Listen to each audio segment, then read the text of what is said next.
Nag-start ako ng 8:46 ng umaga, natapos ako ng 2:30.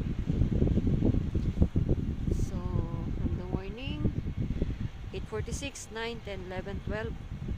May break. May break kaming 30 minutes. 12, 1, 2. So, 5 hours, almost 5 hours ko siyang ginawa. Double po yun. Ibig sabihin, dalawa ang washroom. At mayroon siyang living room. So, thank you for watching. Don't forget to like, subscribe, and comment down below. Maraming salamat po. I love you.